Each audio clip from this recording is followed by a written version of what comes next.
Hello and welcome back to Trogbox. In this video today we're going to be looking at three more logical fallacies. We're going to look at the red herring, the appeal to the stone, and poisoning the well.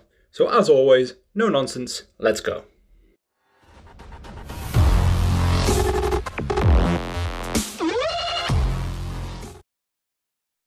The first fallacy today is the red herring.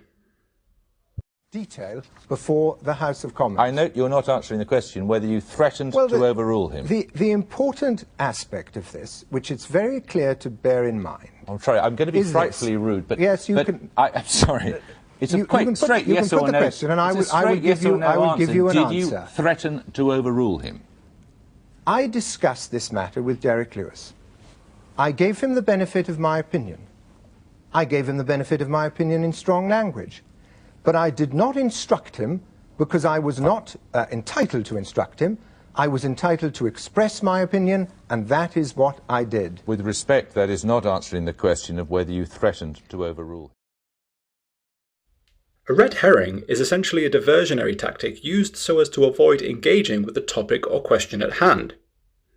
This technique is commonly used when people want to avoid clearly aligning themselves when it comes to difficult questions or polarizing subjects.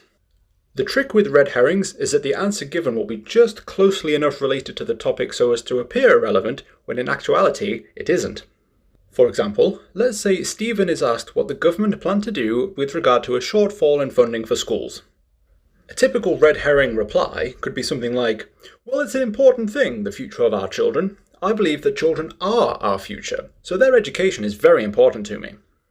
Stephen here has acknowledged the topic without answering the question.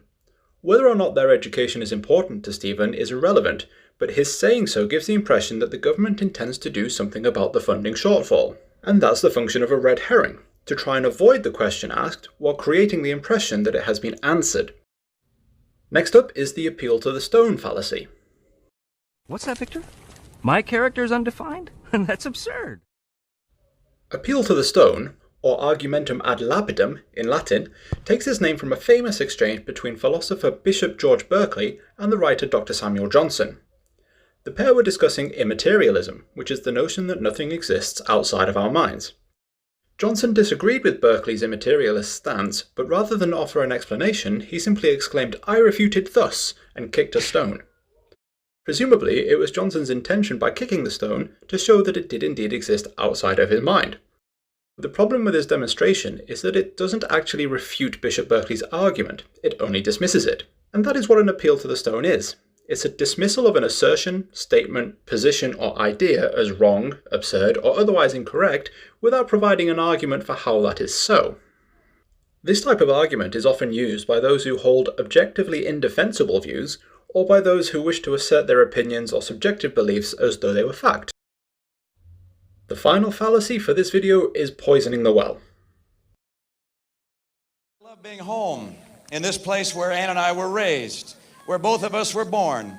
Ann was born at Henry Ford Hospital. I was born at Harper Hospital. No one's ever asked to see my birth certificate. They know that this is the place that we were born and raised.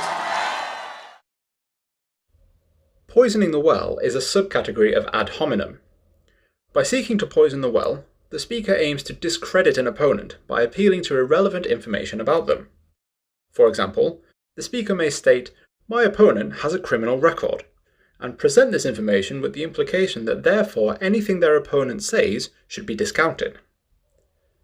This form of argument may use information about the opponent that is true or false, just as long as it's generally considered to be frowned upon by the people being spoken to. In order to make sure that that's the case, arguments that poison the well very often play upon stereotypical viewpoints, and do so to distract from the substance of what the opponent is saying. Attempts at poisoning the well are very common in politics around elections, as the more underhanded candidates seek to discredit their opponents. A dubious tactic at best, and especially unethical if false information is knowingly used or rumours exploited. So there we are. Hopefully you now have an understanding of the red herring, appeal to the stone, and poisoning the well logical fallacies. If you found this video useful, or if you have any questions, please do let me know in the comments below and I'll get back to you as soon as I can. If you'd like to know more, please subscribe to stay up to date and check out my other videos on different logical fallacies. Until then, thanks for watching.